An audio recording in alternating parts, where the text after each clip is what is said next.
Hello, this is Philip and welcome to my channel for this new episode about kOS. This is the full mission 2. The objective of this mission is to launch that rocket and to put 3 orbits in geo altitude, an orbit, a circular orbit at a geo altitude. That means I want each of the satellites to be above 1 point of Kerbin and to keep that position all the time. That means that I want the rotation period of a satellite to be equal to the rotation period of Kerbin. And in the last episode, we watched how to launch the rockets in the final elliptical orbit. Okay, we saw the script. Okay, for that here kOS processor, and today I'll show you the end of that script for the main launcher, but also the script for each of the satellites. Each satellite has the same script. This is the same script for the 3 satellites.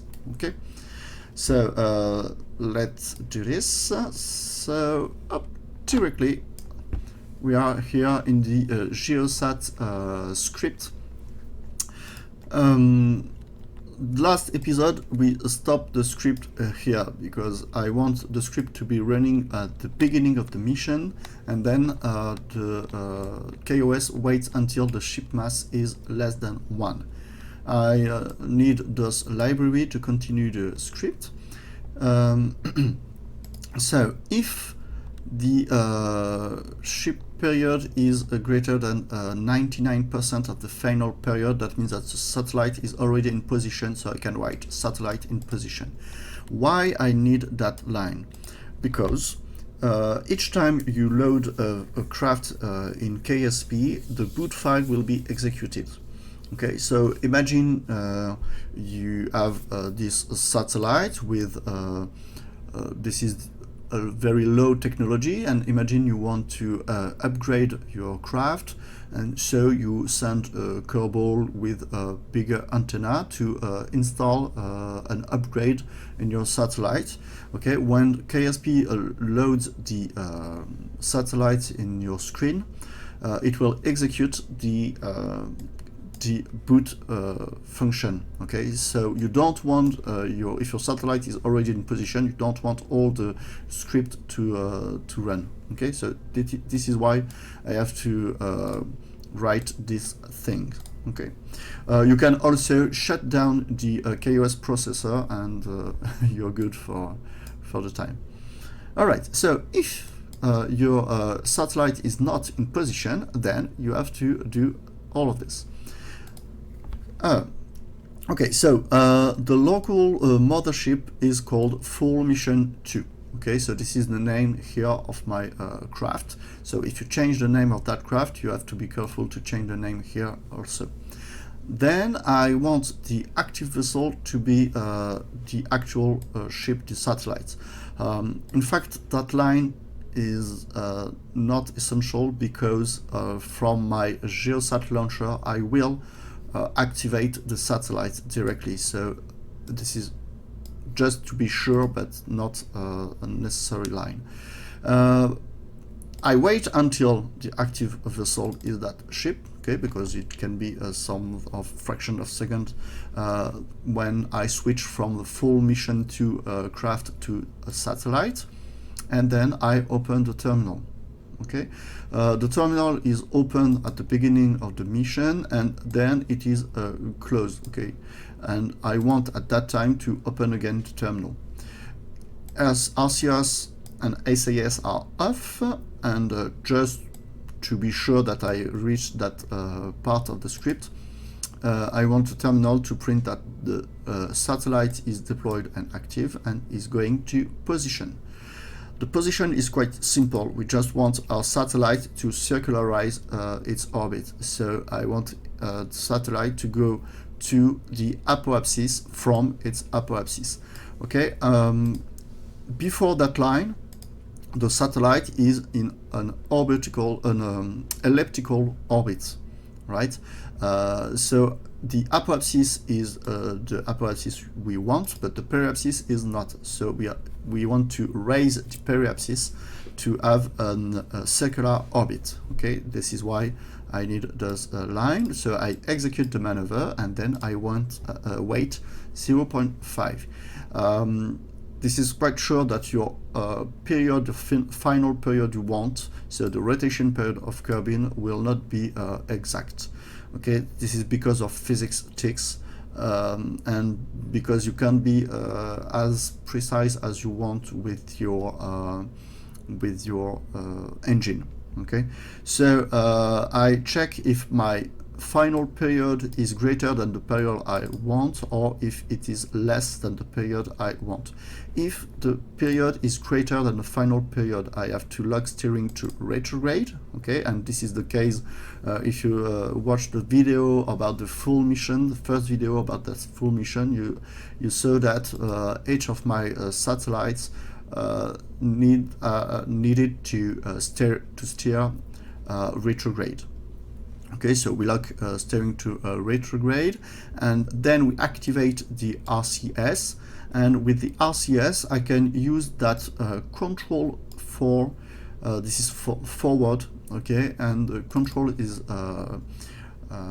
it's a structure used by a ship, and this is the same to press your keyboard, your key, to use a translation with the RCS. Okay, so here I lock retrograde, and I do a forward translation with a very tiny number.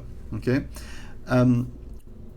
you can steer to prograde and use ship control to go backward instead of forward, but in my case I can't do that because I only have RCS here at the back of my satellites. I don't have any RCS pointing up. Okay, so the only RCS I have are this one. This is why I need my satellite to go retrograde and then to use the RCS. If my period is less than the final period I want, then I lock steering to prograde and I use the RCS. Okay. Once I reach the final period, I can cut off the RCS, and then I can just all of the rest is optional. Okay, I lock steering to body position, so I want my satellite, the up side of my satellite, to point at the center of mass of Kerbin. Okay. Then I turn on the SAS. I have the ship control pilot main throttle. This is important if you don't want your throttle to be activated once the script is over. Okay, and then I create a list of antennas with the part tag antenna, and I extend these antennas. Okay, all these antennas here have a name tag antenna. Okay, this is why I use that, and then once this is over, I close the terminal and I switch back to the mother vessel. Force active is important because at that moment your the mothership won't be close your satellite. Okay, kOS can run a script within a distance, and I think that distance is 1 kilometer or 2 kilometers. If your craft is farther than that distance, it can't activate the script. So this is why I want to force to change my vessel. Okay, and I think this is the same for KSP. You have two keys in your keyboard to switch from one vessel to another if they are in a short distance one from the other. If the distance is too great, you have to switch to the map view and to select to control craft from the map view. You can't use the key of your keyboard. Okay, so this is the same. I want to force active that vessel. So I want to go back to my main vessel. So this is for all 3 satellites. Those are the exact same script. Now in my Geo launcher, so imagine we use that for the first satellite, then we switch back to the mothership, and you know that when a ship is loaded inside KSP, the boot file is automatically created. And this is a problem because the boot file run my launcher script here, and that means that it will run all of those things: the liftoff, deploy system, gravity turn. But of course I'm already in orbit, so I don't want my my craft to do the gravity turn or things like this. For that, I created a new variable. I called it flight mode. It is set to -1 from now, and then if my status is pre-launch, then I set my variable flight mode to 1. And here you have a line: if flight mode equals 1, then I execute all those functions. Those functions are the same that the function you saw in the last episode, all right? And at the end of this thing, I have finished the circularization, so I can set flight mode to 1, and then the script will continue. So here the flight mode is equal to 1, then is equal to 2, so kOS will read that loop. But if my launcher is already orbiting and the final period is the period I want it here, is the geo phase period, okay, that means that I want my flight mode go to 3. Okay, so flight mode 1, flight mode negative is a problem, so this should never happen. Okay, flight mode equals to 1 is from the launch pad to the parking orbit. The flight mode 2 is from the circular parking orbit to my elliptical orbit. Okay, and then when I have my elliptical orbits, I go to flight mode 3. So this is what is new. Flight mode 3. I created a new variable L. L is for list, but you can change that. I set it to 10 completely randomly because I know I only have 3 satellites. And if I have 3 satellites, that means that in my craft I have 4 computers, kOS computers processor. I have the main processor, and then I have 3 processors here for my satellites. Okay, and the variable L is counting that processor. So I look until L is less than 2. Okay, I want to do that. So wait until the active vessel is my actual ship. Okay, I wait 1 second, and then I list all the processor in a list called remain CPU. Processors is a key name from kOS, directly from kOS. So when I list processor, I list all the kOS processor in my craft. Remain CPU is a list I created. Okay, you can call that remain CPU or anything else. And L is the length of my of that list. Okay, so because I have 4 processors on my actual craft, that means that L is equal to 4. All right. If L equals 1, that means that there is only 1 processor in my actual craft, and if my craft has only 1 processor, it should be the main processor here. So if L is equal to 1, that means I don't have any satellites, so I can exit that loop, and I can go directly to the end of my script, and the end of the script is the deorbiting. Okay, so I want to lock to retrograde, and then I lock my throttle to 1, and I deorbit my the main craft. Okay, and this is the end of the script. This is the end of the mission. Okay, so only if I have only one CPU remaining on the craft. If L is not 1, so that means I have more satellites. Okay, I create a variable next ship, and the next ship variable start with Geosat, and then I use the L-1 to a string. So L is the number of CPUs. Okay. For now, at the beginning of my script, I have 4 CPUs. Okay, I have 4 processors, and I have 3 satellites. The first satellite here is called SAT3. So I want here Geosat 3. This is why I need to use L-1. L-1 is a number. It's an integer, and I want that integer to be converted into a string value because the next ship must be a string. I want it to be Geosat 3, and then Geosat 2, and then Geosat 1. Okay, this is why I started my count at Geosat 3, and then 2, and then 1. Okay, because L is going from 4 to 1. Right.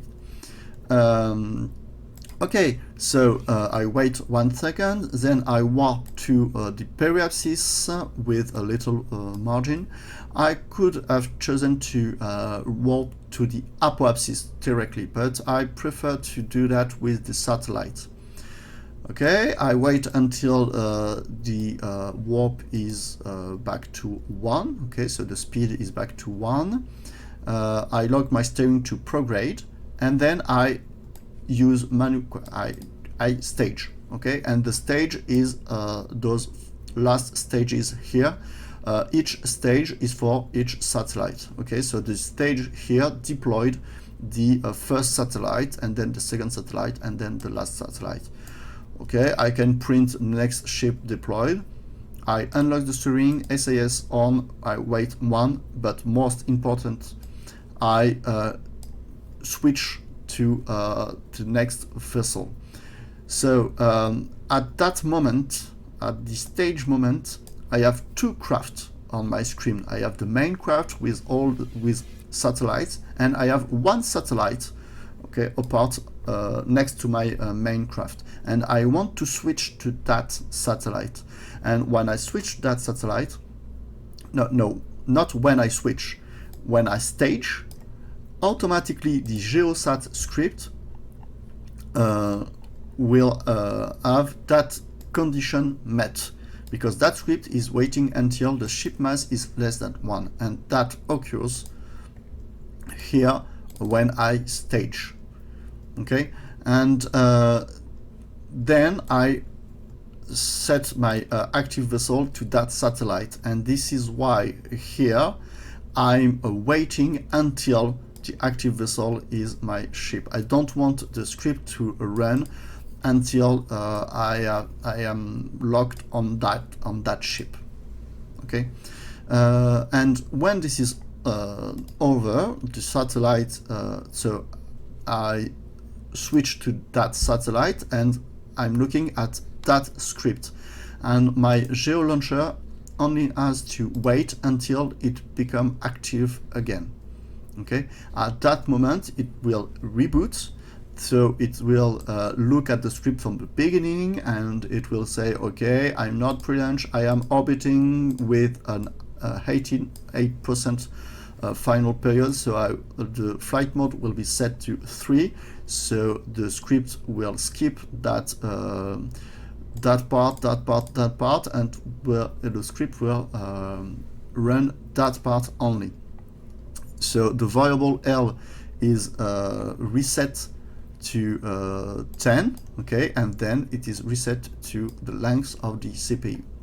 Okay, so this L will start with 4, and we launch the SAT3, and then we launch the SAT2, and then 1, and then for the last time when we reach that point, L will be equal to 1, so we'll break the loop, so we'll exit the loop to do the last part here. And this is it. You know all of that mission. This is quite I like to write this kind of mission. I encountered a lot of problem. This is very frustrating because sometimes you launch one satellite and then you have a problem in your satellite script, so you have to start over from the beginning, and this is a lot of time, but it's a lot of fun too. You have all the scripts in the description. You have my GitHub link. You can download the script. The final scripts are in GitHub. Feel free to ask any question about that script to comment. I hope you enjoy that mission. I hope you enjoy the script, and see you soon for the next episode and the next full mission. Bye bye.